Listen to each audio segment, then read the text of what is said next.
Marahil nagtataka kayo kung bakit natigil ko yung daily vlog. Mukha naman parang hindi ko siya natigil. Kasi marami pa naman ako nakaimbak na videos dito sa memory card ko. Dami lang kasi akong ginagawa sa mga nakaraang araw. Dami akong pinagbibili na nabudol kasi ako eh. Pero gusto ko naman yung pagkabudol. Naalala niyo ba tong araw na ito? Guys, today I was stranded. Oras na 8:46. Stranded ako dito sa bahay ng kabanda ko. Nakita nyo guys, BRS China oil. Tapos mapeds na ako.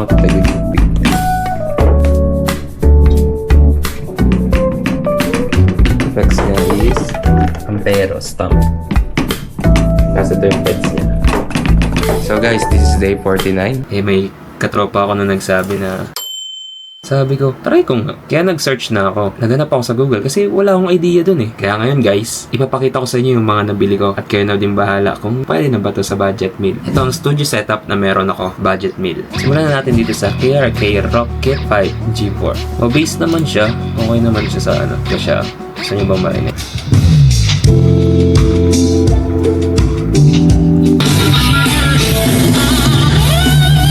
Copyright ka.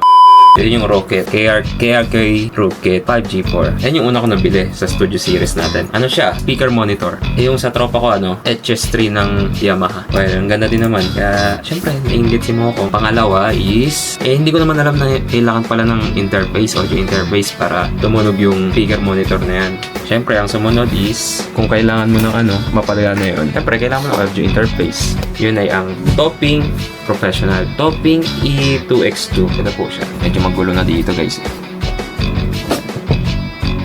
Pag tumunog siya, ganito yan. Meron din siyang monitor. Tama na, baka maka-copyright. Siyempre, dahil bumili na din ako ng audio interface, nakakonect ko na yan dito sa computer. Kaya, binyalan ko na din ako ng mic.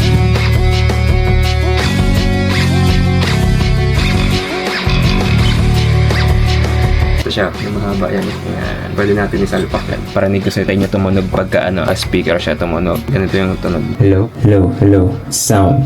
Ano lang siya? Plain lang talaga siya. Condenser mic kasi siya. 그대는 손머리입니다.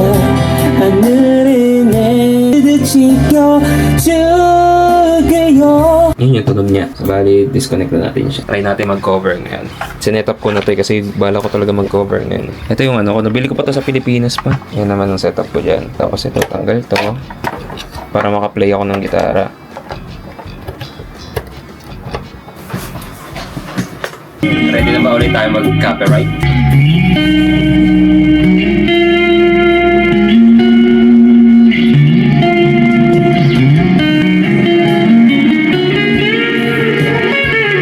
Let's start na mag-cover. Pakita ko sa inyo ng bahagya.